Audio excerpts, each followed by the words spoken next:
नमस्कार मित्रों, मेरे स्पिरिचुअल कनेक्ट पर आप सभी लोगों का हार्दिक अभिनंदन है। मित्रों, आज मैं आप लोगों को नारद भक्ति सूत्र में सूत्र नंबर 22 के बारे में बताने वाली हूँ, तो इसको ध्यान से सुनिए। और उससे पूर्व मित्रों, आप लोगों से एक अनुरोध है, मेरे स्पिरिचुअल कनेक्ट को आप लोगों ने सब्सक्राइब ना किया हो तो सब्सक्राइब कर लीजिए, ज़्यादा से ज़्यादा लोगों को शेयर भी कीजिए। तो चलिए हम लोग शुरू करते हैं सूत्र नंबर 22 के बारे में। गोपियों के संदर्भ में भी भगवान का महात्म्य भूलने हेतु उनकी आलोचना नहीं की जा सकती। इसका अर्थ क्या है?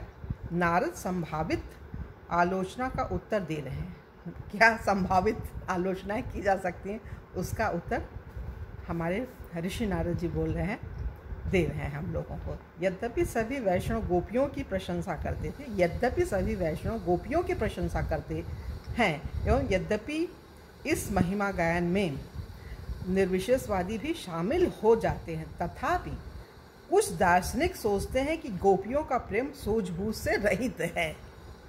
चूँकि गोपियाँ एक सुंदर किशोर रूपी कृष्ण के प्रति आकर्षित हुई थी, तथा चूँकि वे अर्धरात्रि में अपने घरों से भागकर उनके साथ चंद्रालोकित वृंदावन के वन में नृत्य करने गई थी। मूर्ख आलोचक सोचते हैं कि गोपियों को पता नहीं था कि कृष्ण परम पुरुषोत्तम भगवान है। नारद कहते हैं कि गोपियों के प्रति यह आरोप असत्य है। गोपियाँ जानती थी कि श्री कृष्ण परम पुरुष हैं, किंतु उनके साथ अपने अंतरंग रस में उन्होंने भगवान को सामान्यतः अर्पित किए जाने वाले भय और आदर को एक ओर रख छोड़ा था। भगवान की अंतरंग शक्ति योग माया भगवान के प्रभुत्व को धूमिल करने हेतु प्रेममयी अंतरंगता छा जाने देती है, किंतु उसका अर्थ यह नहीं कि गोपियाँ जैसे शुद्ध भक्तगण आध्यात्मिक उन्नति से विहीन होते हैं, कृष्ण द्वारा अपने साथ आध्यात्मिक जगत से लाई गई गोपियों को छोड़कर शेष सभी गोपियाँ जन्म जन्मांतर के तप एवं आध्यात्मानुशीलन के पश्चात ही माधुर्य रस की अपनी स्थिति पर पहुँची थी। ये बहुत बड़ी चीज़ है मित्रों, इसको 2 बार आप लोग सुनिएगा। कृष्ण के साथ खेलने वाले गोपों के विषय में श्रीमद् भागवतम कहती है कि उन्हें यह स्थिति अनेक अनेक जन्मों के पुण्य कर्मों का ढेरों संग्रह करने पर ही प्राप्त हुई थी। ये बहुत विशेष चीज़ है। अतः यद्यपि कभी कभी ऐसा प्रतीत हो सकता है कि मुक्त भक्तगण यह भूल गए हैं कि कृष्ण भगवान है, वास्तव में यह योग माया का आयोजन है जिससे भगवान एवं उनके भक्तों का आनंद वर्धन हो सके। उदाहरण के लिए, जब वसुदेव अपने बाल कृष्ण को यमुना नदी के पार ले जा रहे थे तो बालक नदी में गिर पड़ा। श्रील प्रभुपाद लिखते हैं, केवल वसुदेव के घोर प्रेम की परीक्षा है तो भगवान कृष्ण यमुना जल में गिर पड़े। जब वे नदी पार कर रहे थे, वसुदेव अपने बालक के लिए उसे उफनती नदी के बीच से निकालते समय पगला से गए। भगवान कृष्ण वसुदेव को यह नहीं सोचने देना चाहते थे कि अरे कृष्ण स्वयं को बचा लेगा, वह भगवान है, अपितु वे वात्सल रस का पूर्ण उद्दीपन करना चाहते थे। इसी प्रकार माँ यशोदा कभी कभी बाल कृष्ण के लिए उसे दंड देकर मातृ प्रेम का प्रदर्शन करती थी, और जब उनकी माँ उन्हें दंड देने आती थी तो कृष्ण भय से भागकर इसका प्रतिकार करते थे। श्रील प्रभुपाद इस विरोधाभास की व्याख्या इस प्रकार करते हैं, भगवान का शुद्ध भक्त, अब वो बोल रहे हैं भगवान का शुद्ध भक्त केवल विशुद्ध प्रेम के कारण ही भगवान की सेवा करता है, एवं ऐसी भक्तिमय सेवा का संपादन करता हुआ शुद्ध भक्त भगवान की स्थिति भूल जाता है। भगवान भी अपने भक्तों की प्रेममयी सेवा को तब और भी अधिक आस्वादन सहित स्वीकार करते हैं जब वह सेवा शुद्ध स्नेह के स्वतः स्फूर्त भाव से तथा किसी श्रद्धायुक्त आदर भाव रहित होकर की जाती है। यदि मैं यशोदा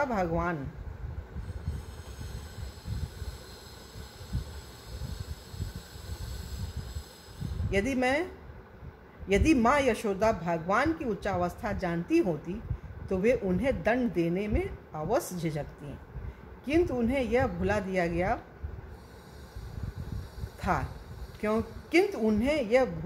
गया था क्योंकि भगवान स्नेहमय यशोदा के आगे बालपने की पूर्ण अभिव्यक्ति करना चाहते थे। माँ यशोदा की अद्वितीय प्रेमावस्था हेतु उनकी प्रशंसा होती है, क्योंकि वे सर्वशक्तिमान भगवान को भी अपने प्रिय बालक के रूप में नियंत्रित कर सकती थी। और एक उदाहरण और देखिए, एक और स्पष्ट उदाहरण कृष्ण का सखा अर्जुन भी है, जिसने अपने रथ के सारथी के रूप में अच्युत भगवान को स्वीकार किया। मतलब इतने अद्भुत भक्त थे कि भगवान कृष्ण उनके सारथी बने थे अर्जुन के।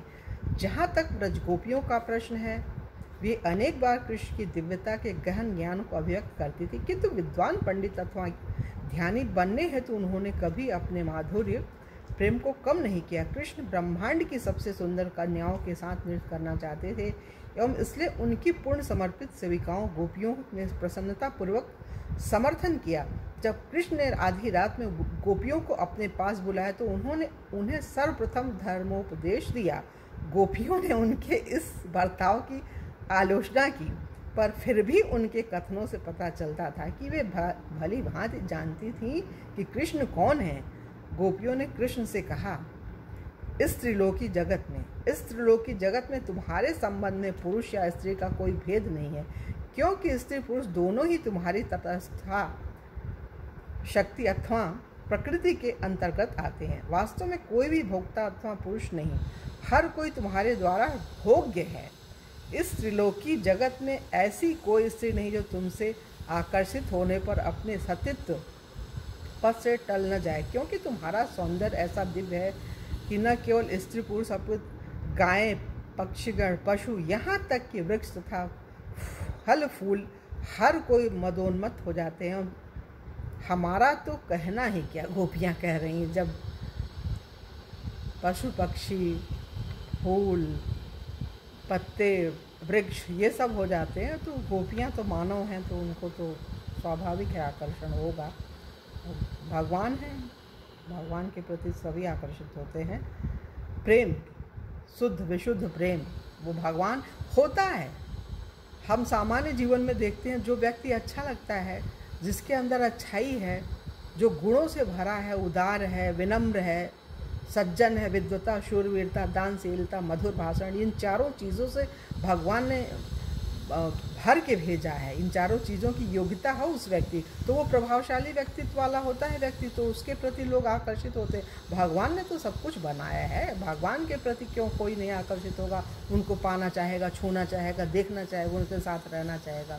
स्वाभाविक सी चीज़ है। जब हम जैसे सामान्य व्यक्ति के अंदर ये भाव है, तो जो बड़े बड़े भक्त हैं तो उनका तो पूछिए मत, उन्हें तो दर्शन भी होता होगा, उन्हें तो भगवान दिखते होंगे, साक्षात्कार होता होगा उनको, तो हमें ऐसा अनुभव होता है।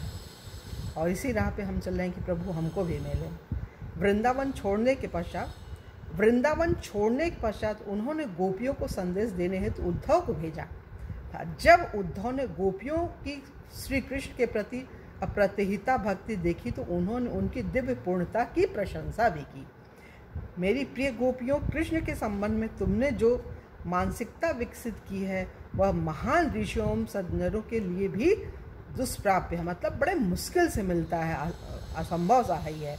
तुमने जीवन की उच्चतम सिद्धावस्था को प्राप्त कर लिया है। यह तुम्हारे लिए एक महान वरदान है कि तुमने कृष्ण पर अपने मनों को स्थिर कर लिया है एवं परम पुरुष के लिए अपने परिवार, घर बार, स्वजनों, पतियों तथा बच्चों को छोड़कर केवल कृष्ण को ही ग्रहण करने का निर्णय लिया है। क्योंकि तुम्हारे मन अब परमात्मा कृष्ण में पूर्णतः डूब चुके हैं, अतः विश्वव्यापी प्रेम स्वतः ही तुम में विकसित हो गया है। मैं स्वयं को बहुत सौभाग्यशाली मानता हूँ कि तुम्हारी कृपा से मुझे इस स्थिति में तुम्हारा दर्शन करने का सुअवसर प्राप्त हुआ। ये गोपियों से उद्धव जी कहते हैं। उद्धव कोई नहीं है, भगवान का ही एक मन भी है। उद्धव भगवान सब कुछ करता सब जो भी कुछ हो रहा है जगत में भगवान की ही कृपा से हो रहा है। तो भगवान ने ऐसा किया था। जैसे उद्धव तो अलग थे ही नहीं कृष्ण से।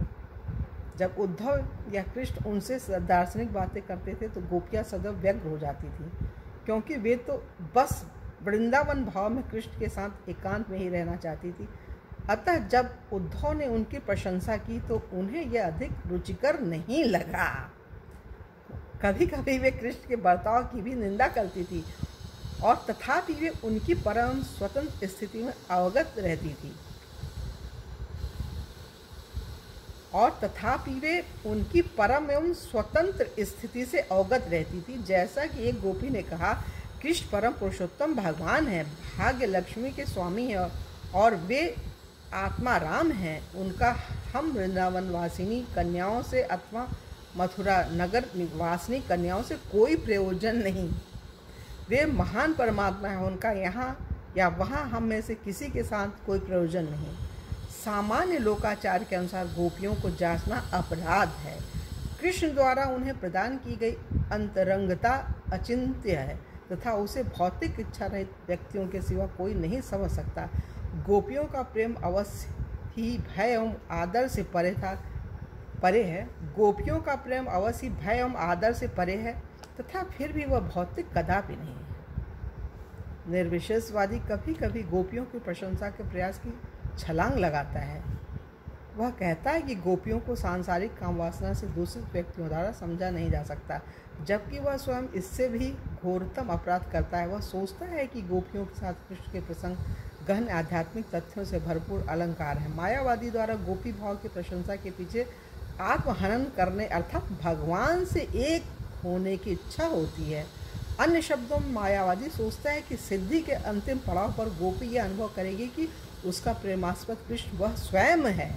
हमने ऐसे दावों की मूर्खता का पहले ही निर्देश किया है, किंतु हम इसे पुनः कर रहे हैं, जिससे मायावादी की तथाकथित कृष्ण लीला प्रशंसा का पर्दाफाश हो सके।